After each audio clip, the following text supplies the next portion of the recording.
Tonight, an escalating wildfire crisis in Atlantic Canada, with thousands already forced to flee and fires now burning close to several major cities. People are thinking about your friends that lost their homes, you know. It's tough. The uncertainty and the lives upended, all made worse by another blistering heat wave across much of the country. This is like the dress rehearsal, a dry run of what we're going to see that will be normal in 2050. Donald Trump orders the National Guard into Washington, D.C. Our capital city has been overtaken by violent gangs and bloodthirsty criminals.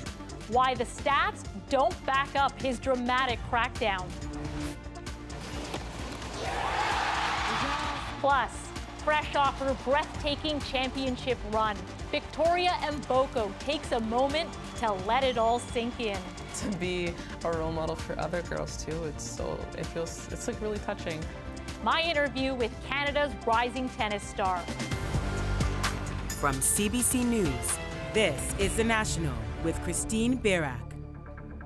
Thanks for joining us. Adrian is away. In a summer of wildfires across the country, Atlantic Canada is the latest region under threat. Thousands are out of their homes. Many more are on high alert. Tonight, some fires are moving uncomfortably close to major hubs, threatening homes and straining resources. All of it compounded by a prolonged heat wave that experts warn could be just the beginning. From the west to the east, Environment Canada issued heat warnings for regions in 7 provinces. That's fueling those extreme fire conditions. The most serious in Newfoundland and Labrador, where 5 wildfires are burning out of control. The most serious one in the province's southeast has grown in size. Add to that, a new wildfire in Newfoundland, not far from St. John's, started just this afternoon, and it's moving fast. It could force evacuations for thousands of people in the area. Heather Gillis has more on this dangerous and evolving situation. The wildfire situation in Newfoundland and Labrador is intensifying. Nearly 14,000 people in communities outside St. John's are on alert as a new fast-moving fire gains ground. Everybody in this area must be prepared to receive an evacuation order on any moment's notice. The smoke is a stone's throw away from homes and buildings, closing part of the Trans-Canada Highway near a crucial power line into the province's largest city. 5 out-of-control fires are raging in the province. In central Newfoundland, the Martin Lake fire could close a vital highway linking to the province's south coast. The province's largest fire in Kingston on the Bay de Verde Peninsula, about 100 kilometers away from St. John's, hasn't grown much since Sunday. It's already destroyed more than 9 homes and forced some 3,000 people to flee, who are now awaiting word. We had people telling us that our homes were still in stand in Western Bay, my grandmother's and my mother's, and then we had messages saying your house is gone. As they steam up the harbor. Larry Baldwin is trying to provide some solace to evacuees to keep his mind off possibly having to leave his home behind. It is affecting everybody. Sleep is tough, and people are thinking about your friends that lost their homes, you know. It's tough. Yeah. In New Brunswick, 3 fires are out of control near Irishtown, not far from Moncton, and near the communities of Bathurst and Miramichi. The wildfire situation in New Brunswick has gotten worse. People in the area close to the fires may need to evacuate on short notice. Joanne Gallant and her son Nicholas are in Maple Hill near Moncton. It's not a lot, but it's for sure not our whole life. Packing up their most important belongings. You can pack some, but you can't pack everything, so we're just going to hope, you know what I mean, and keep faith that we're going to be okay. And of course, it's a challenging, changing and volatile situation, especially here in Newfoundland and Labrador, but also in New Brunswick, and more help is on the way for both provinces. Heather, what do we know about the crews going in? Well, water bombers from Ontario that were delayed by mechanical issues are on the way to Newfoundland and Labrador. So is a high-capacity helicopter from Manitoba. In New Brunswick, there are ground crews from PEI, Nova Scotia, and Maine on the way. They've also asked Quebec for water bomber support. But really, what both provinces need is rain. All right, thanks, Heather. Heather Gillis reporting in St. John's tonight. In Ontario, firefighters are on the ground and in the air battling a forest fire in the Kawartha Lakes region northeast of Toronto. Officials say the fire is not under control. However, crews are making progress fighting the flames. Around 27 hectares of forest are burning. No evacuations have been ordered, but people are being urged to avoid the fire area. Much of Canada is in the grip of unrelenting heat tonight, making the battle against those fires tougher and triggering health warnings coast to coast. Jayla Bernstein shows us the toll it's taking on people and the land. Sweltering heat mixed with drought has left much of the country scorched and tinder dry. Got to go with the flow. Too hot, can't move too fast. I think it's nice, but I can't stay out in it for too long. Yeah, really hard, yeah. The rising temperatures broke more than 60 records across Canada in places like Baie-Comeau, Quebec, Edmundston, New Brunswick, and Happy Valley Goose Bay in Newfoundland and Labrador. That kind of heat can pose a very real threat, doctors warn, especially for vulnerable people, like those with health conditions like heart disease. What we see in many studies is that do not occur outside, they occur inside. And mostly it's people that are older, they have illnesses, they live inside, and they are isolated.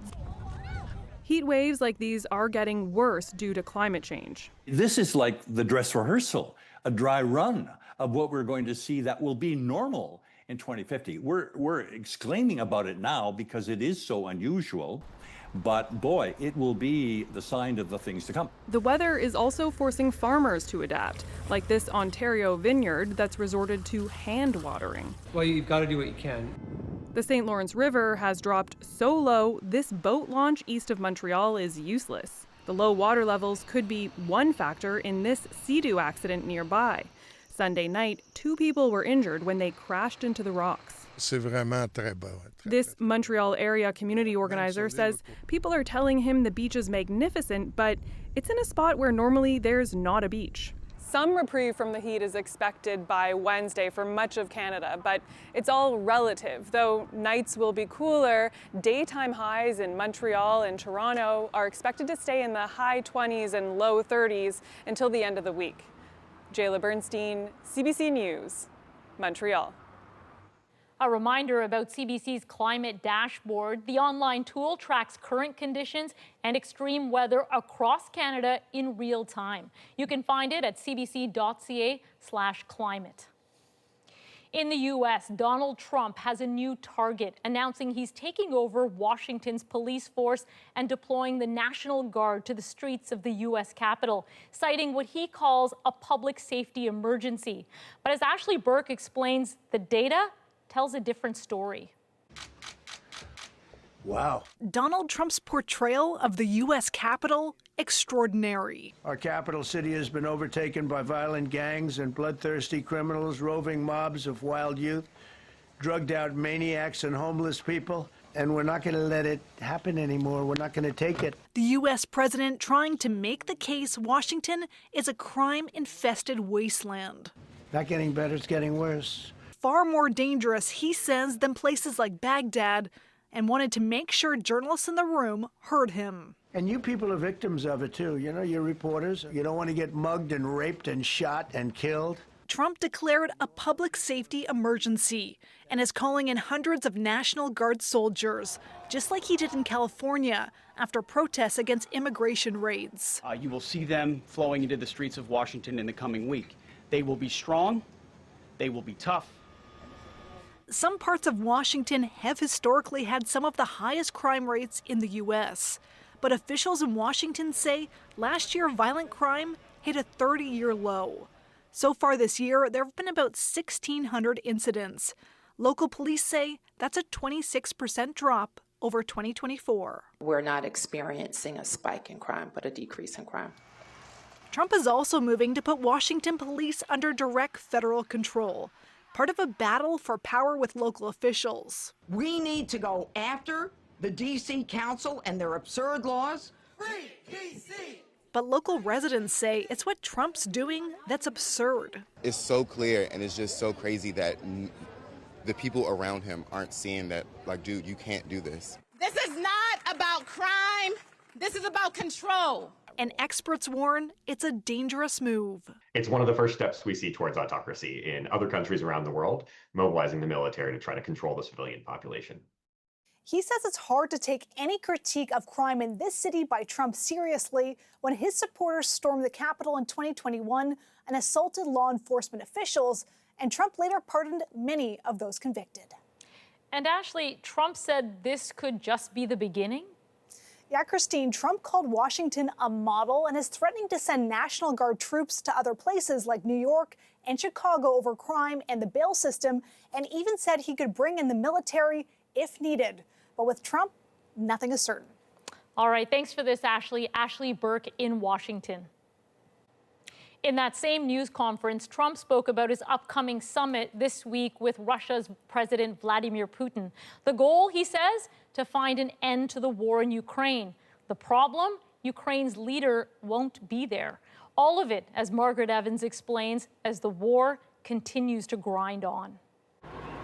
The path to a ceasefire between Ukraine and Russia looks as murky as ever, despite the hype around the pending U.S.-Russia summit, especially to those still being forced to flee as Russian troops push their slow but deadly advance in Donetsk, eastern Ukraine.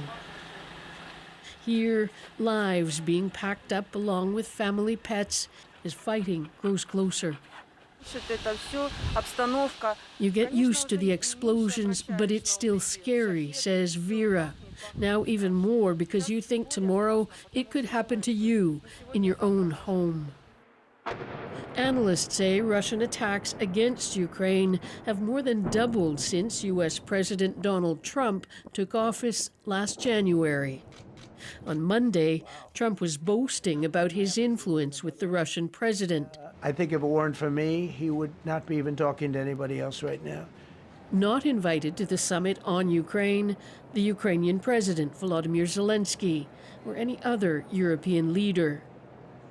Critics say the summit in and of itself rewards Putin. He will be using it for propaganda goals and for trying to bring Trump on his side. And I see danger in that. Ukrainian MP Oleksandr Merezhko says Putin has no interest in ending the war. He's not going to agree to a ceasefire which would allow us to survive as a nation. Trump says he'll talk about potential land swaps with Putin, sounding alarm bells for Ukraine and European Union governments that insist there can be no negotiations without Ukraine. Poland's Prime Minister Donald Tusk told reporters he awaits the outcome of the summit with both fear and hope. An echo of what so many Ukrainians must themselves be feeling. Margaret Evans, CBC News, London. Although he didn't get the invite to Alaska, Ukraine's president is holding a series of calls with other leaders, including Prime Minister Mark Carney. The two spoke today. Zelenskyy shared details on social media, while Carney's office issued a statement. It says they welcome the leadership of President Trump and the United States, but adds decisions on the future of Ukraine must be made by Ukrainians. To the Middle East now, in the global outrage to a deadly Israeli airstrike last night. Among the dead are 6 journalists. Sasha Petrusik has the reaction and Israel's explanation for the targeted attack. Vowing vengeance, they carry Anas al-Sharif through Gaza, a 28-year-old Al Jazeera correspondent targeted by an Israeli airstrike. It's left many Palestinian journalists shaken. We know that this is a threatening message for the other journalists to stop covering here.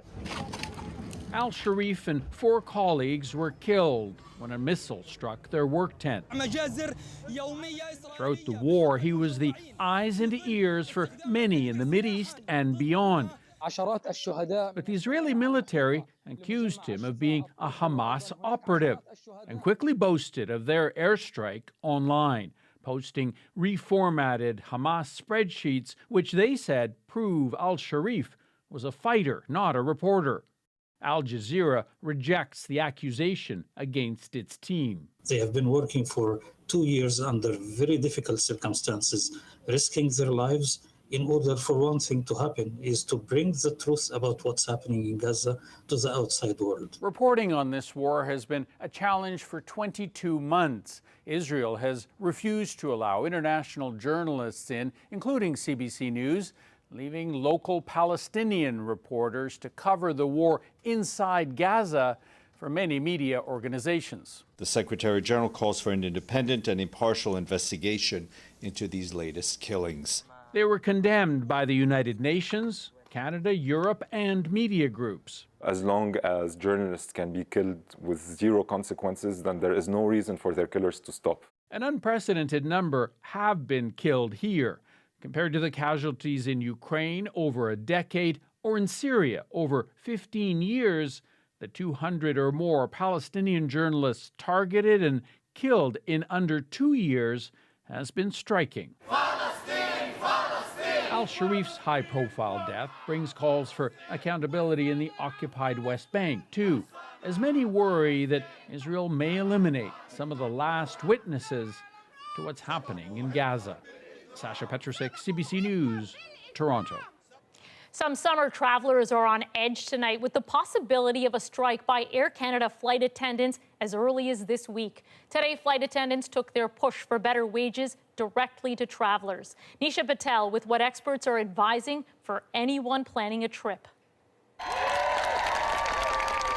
At airports across the country, Air Canada flight attendants showed up to demand change. We just really need to see a change with our current collective agreement and an increase to our wages.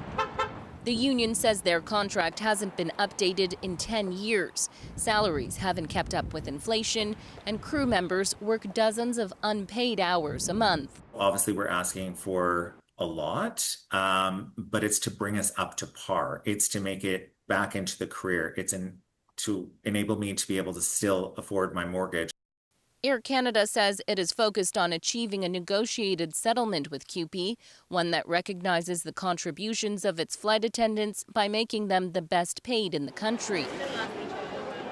Negotiations are happening as a strike threat looms. More than 10,000 flight attendants could walk off the job as early as Saturday, during one of the busiest travel periods of the year. This could be a time when you could apply maximum leverage. They've got the strike mandate. They haven't done it. So I think there's a perception that they can achieve, hopefully, what they want at the bargaining table. I'm thankful that I'm not traveling with my family.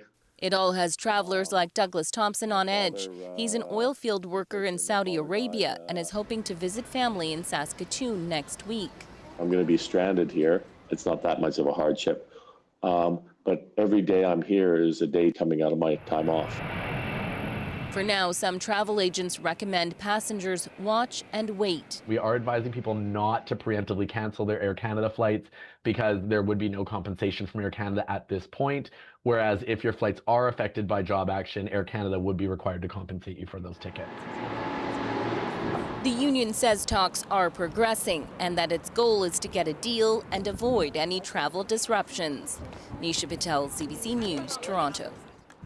As many Canadians boycott trips to the U.S., new data shows a dive in cross-border travel compared to a year ago. In July, the number of Canadians returning from the U.S. by air was down nearly 26%, while the number of flights by U.S. residents held pretty steady. In vehicle crossings, return trips by Canadians fell nearly 37%. Trips by U.S. residents coming to Canada dropped just over 7%. We're learning more tonight about a possible link between cannabis use and psychosis. The associations with THC concentration and onset of psychosis or even schizophrenia is higher. It's pretty alarming. New data shows the drug is getting more potent and young men face the highest risk.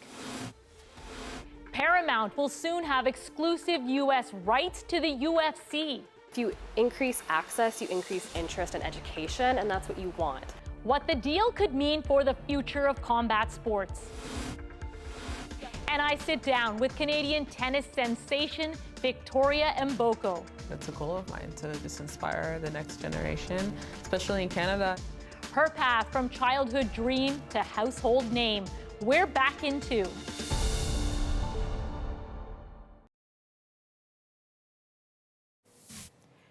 Two people are dead after explosions rocked a steel plant near Pittsburgh this morning. At least 10 others are in hospital with injuries. The blast heavily damaged the facility and could be felt in the nearby community. The cause is still unknown. A warning tonight about a link between cannabis and mental health. Researchers say using the drug at a high potency leads to greater risk of psychosis. And as Alison Northcott explains, it comes as the data shows cannabis becoming much more potent. After 2 years of frequent cannabis use in her early 20s, Bailey Peterson started experiencing troubling symptoms. It's a couple days of no sleep, sort of manic associated symptoms, and things that were coming to me were like various beliefs and like delusions. It was very scary for my family to witness. In an article in the Canadian Medical Association Journal, the authors point out cannabis in Canada has become 5 times more potent in the last 2 decades, with higher concentrations of the psychoactive component THC. With that jump, and when we know that the associations with THC concentration and onset of psychosis or even schizophrenia is higher, it's pretty alarming.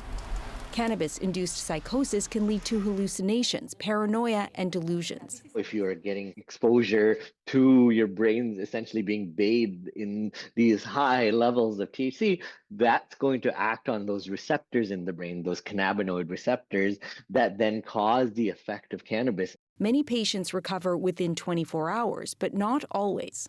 The authors highlight a recent Ontario study that found those who ended up in the ER from cannabis use faced an increased risk of developing schizophrenia. Young men and people with a history of mental disorders such as bipolar disorder, depression, or anxiety are most affected. But that doesn't This psychiatrist sees it often in the psychiatric emergency room. People are not really aware of the risks. They do not really understand that the potency of THC has increased over the years. The authors of the CMAJ article say those who experience symptoms should stop using the drug.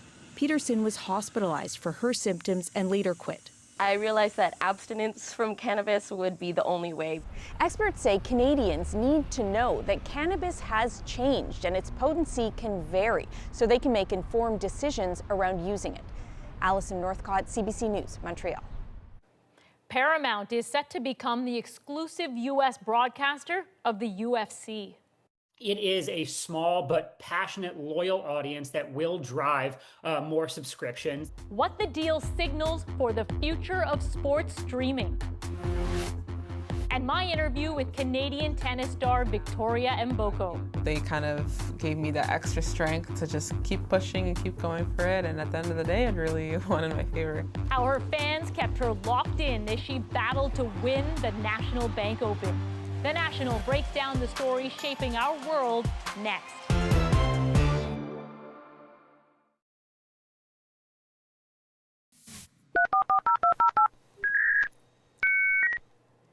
AOL, the company that brought internet to millions of users, is ditching its dial-up service. You might remember that familiar sound of the dial-up connection in the 90s. Even as broadband and wireless internet became more common, AOL never stopped offering the service. It ends September 30th. Well, here's another sign of an evolving marketplace. The UFC has sold its broadcast rights to a streaming service. Paramount Plus will now offer content in a way that could be better for fans. Ali Chiasson shows us how it will work and the catch for Canadians. Wow. Streaming services have been fighting for months to win the broadcast rights to this UFC action. Time's up for ESPN's old contract. Oh, he's got the joke! And for cable's iron grip on sportscasting. Paramount was rumored and reportedly interested. I don't think anyone necessarily thought they were going to be the ones to land the rights. It elbowed out other networks like Netflix and Amazon, inking a 7-year deal worth nearly $8 billion. Every single event will be free of charge if you're a Paramount Plus subscriber, with select events being simulcast on CBS. Why would Paramount put up that kind of purse? UFC's loyal and growing audience. Sports is a top of the funnel subscription driver for a lot of these streaming platforms. Across the 40-something fight nights and marquee events throughout the year, UFC says it reaches about 100 million fans in the US and nearly 950 million worldwide. For Canadian fans, though, the pay-per-view model still stands, for now. The people training at this mixed martial arts gym in Toronto would like Canadian fans to get the same deal. A lot of family, the kids, they see the UFC there, they like to bring the kids to do the MMA. More interest might mean more students signing up for mixed martial arts classes. Finally, like basketball, soccer, now this MMA. That will start to battle the stigma. Stigma that MMA is a boys' club blood sport. How did you get into it? I had a friend that started it, and I was going through a rough time, and so they decided to take me and fell in love with it, and then I've been doing it ever since. The streaming model could come to Canada as international streaming rights are negotiated, and if that happens, it will be one more blow to pay-per-view. Oh, and he's out! Ali Chiasson, CBC News, Toronto. Now let's break down the stories shaping our world. We take you inside a risky race against time to drain the oil from a tanker run aground. Danger isn't the only thing this ship has brought to the beach here.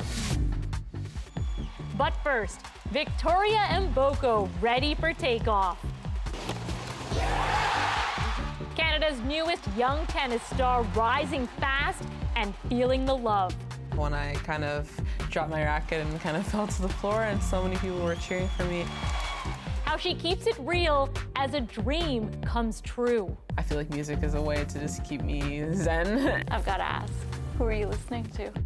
I sat down with Victoria Mboko earlier today. First off, huge congratulations. Thank you.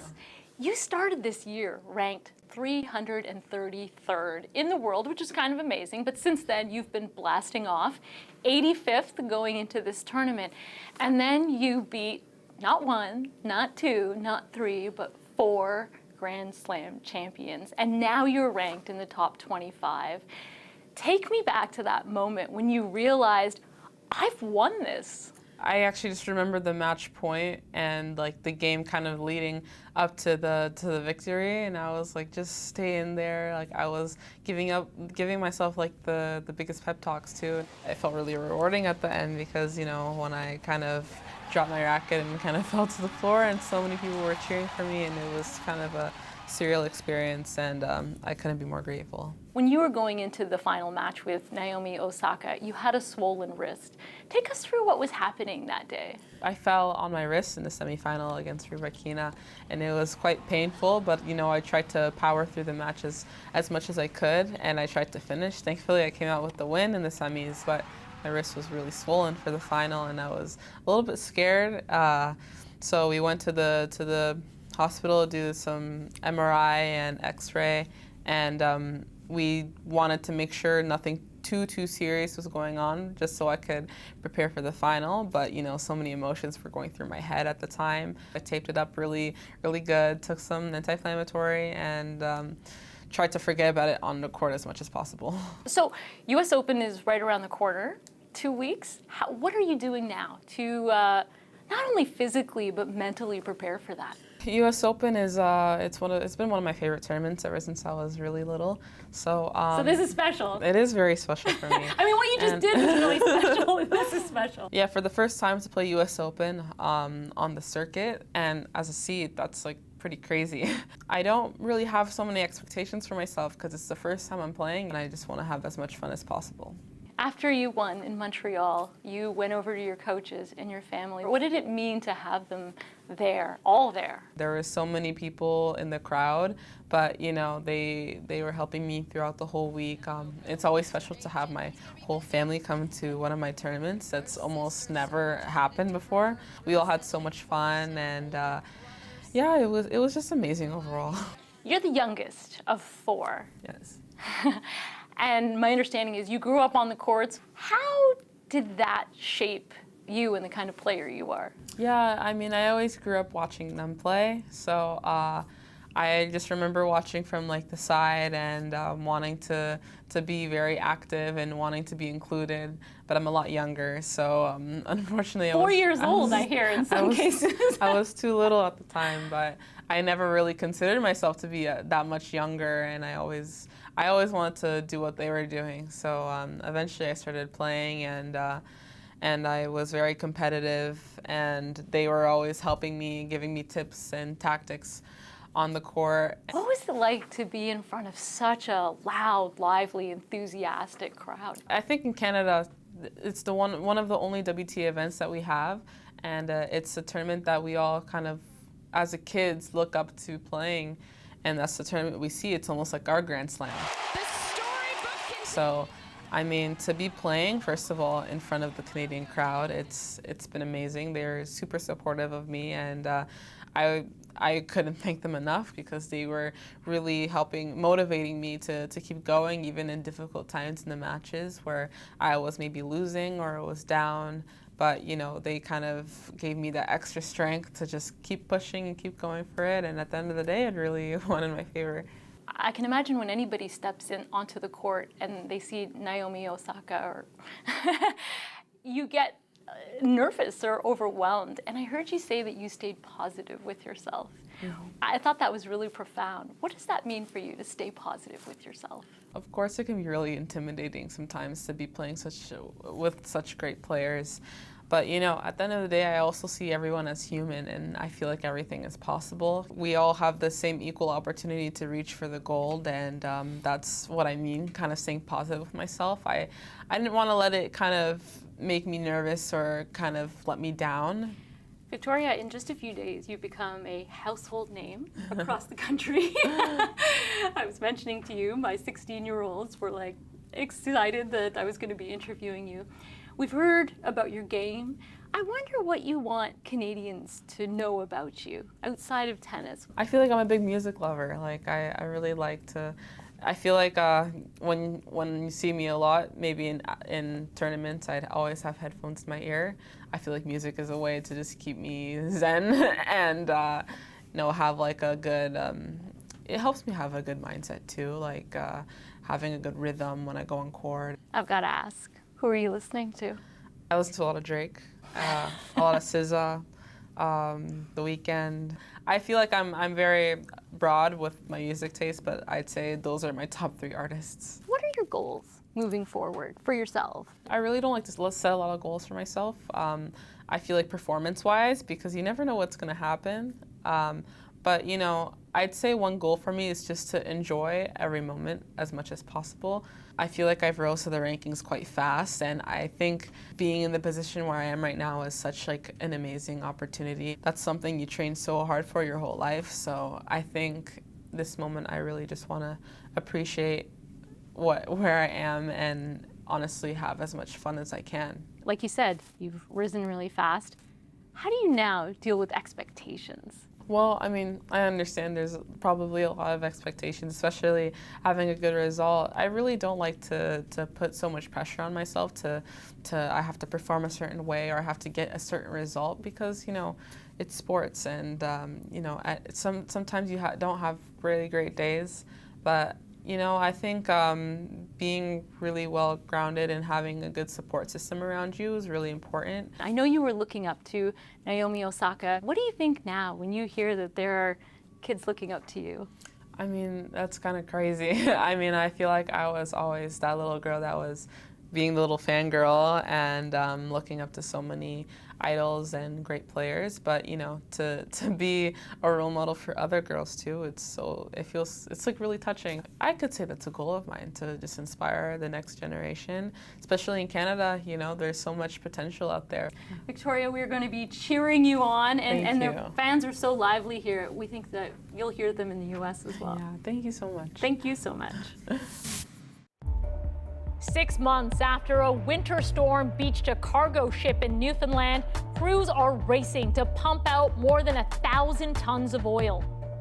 If this oil don't get out, you know, before hurricane season, there's potential that could break up and we could still have a spill. The urgent and massive cleanup effort next.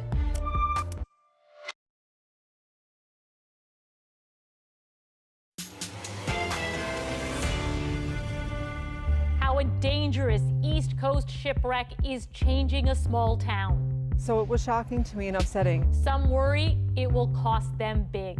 If this oil don't get out, we could still have a spill. Others are turning a buck. We've made some money from it, of course, and the church needs the money.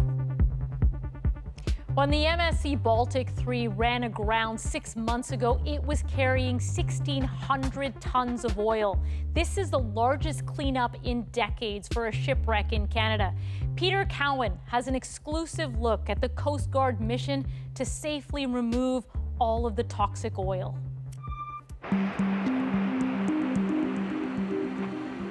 We were preparing for the worst. Didn't know if people were going to be coming ashore or if we was going to have to do a rescue or what, but the conditions, was waves coming right up to here. Jeff Childs was one of the first to arrive in Cedar Cove on Newfoundland's west coast on February 15th, just as the wind smashed the Baltic 3 against the shore. We didn't know if it was going to sink, if it was going to be people jumping overboard. We couldn't see nobody. On board a crew of 20 waiting for rescue, on this day they actually lucked out and blew into the only beach for kilometers. I had to put a boat ashore somewhere. This would be one of my picks right here to try to survive. Like least if you had to get off the boat, you may get ashore. If they went right there 200 feet, we would have been still picking up pieces yet, I think. Because they landed here, the ship stayed intact and a rescue helicopter from Gander could reach them. But with the crews taken to safety, the ship remained on the beach, unable to move and filled with oil. It went from a rescue to one of the largest shipwreck cleanups Canada has faced in decades, and the clock is ticking. So how important is lobster for you? Oh, very, very important. Very important. In the last few years, lobster is probably 80% of people's incomes in this area. The ship and its oil puts all of that at risk, and not just for Childs. Fishing is a way of life in the nearby town of Lark Harbour. Why is it so important to get this done quickly? If this oil don't get out, before hurricane season's potential that could break up and we could still have a spill.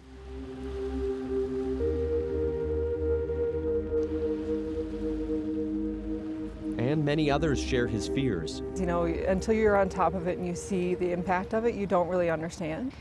So it was shocking to me and upsetting, and I've been concerned from the moment I found out until now. Jennifer Brake is the chief of the Halapu First Nations. She figures about 80% of the fishermen in this area are Indigenous, people who've been fishing these waters for generations.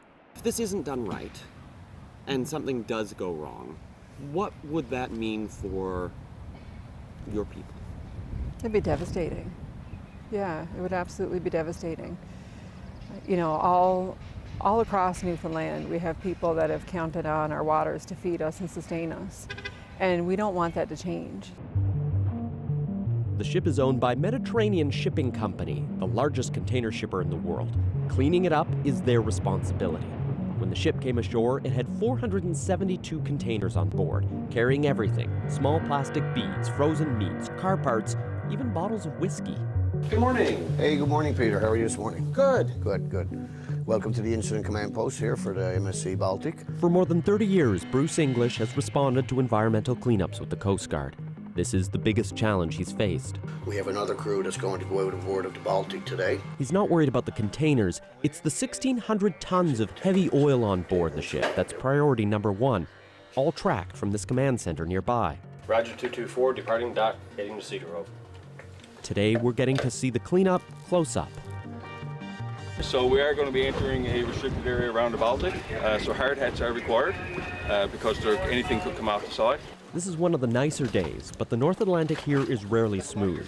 Crews were hoping to unload cargo containers today, but the winds and waves are still too strong, and they're running out of time. Rougher weather is coming, and the ship and the environment here are at risk. Today, the Coast Guard and a crew from Environment Canada are getting on board for an inspection.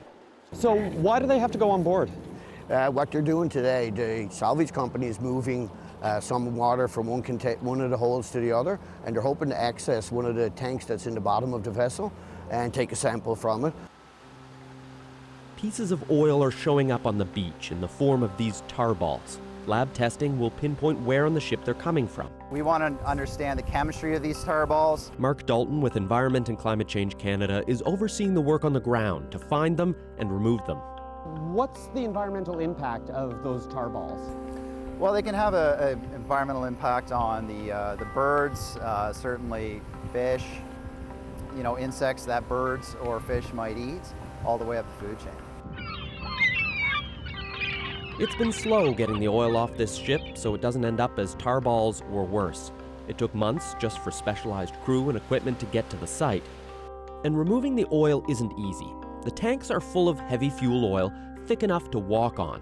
To pump it out, they need to heat it up with steam for up to 7 days just to pump it into tanks on the deck. Then it needs to be pumped into barges before it's transferred onto another MSC ship and carried away. Danger isn't the only thing this ship has brought to the beach here. It's also brought tourists who hike 45 minutes just to come and see it for themselves. And for a group of women at a local church, it's brought a business opportunity.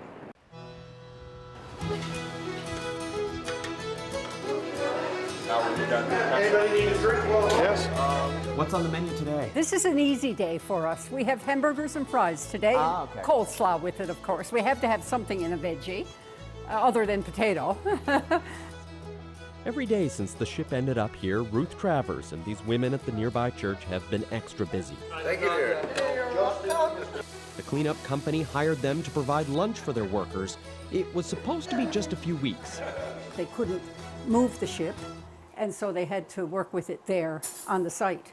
So that meant that we had to continue providing meals, which really has been a bonus for the church and good for us. We've made some money from it, of course, and the church needs the money. The money they're making will be enough to buy heat pumps for the church.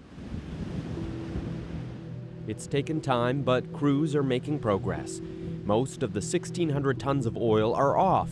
There's still some residual oil in the tanks and about 150 more containers. The big question everyone here is asking is, what's going to happen to this ship? There really are only two options. Either they're able to safely refloat it and tow it away, or they'll have to cut it up into small pieces. How much uncertainty is there about the future? Well, since day one, Peter, this is an uncertainty. That vessel is not meant to be on the rocks. It's not meant to be there. So every day that it's here, there is still concerns, and until it's fully removed, we'll remain concerned. The salvage company plans to remove the ship next year, but no one knows what nature has in store as we head into a hurricane season and more winter storms. Peter, is everyone happy with how the cleanup is progressing? No, well, I heard some concerns from fishermen who say they should have built a road out to the site so they could have worked on the ship from land and they wouldn't be reliant on the fickle weather in the area. And when I was talking to the chief of the Halapu First Nation, she said that's an example where officials need to be hiring more local people on the ground and listening to that local knowledge. Peter Cowan in St. John's tonight. Thank you. Thank you. Next, 2 underwater videographers catch some surprising footage. I mean, we appreciate every dive, but dives like that are kind of special and they stay with you. The creature with a knack for cinematography in our moment.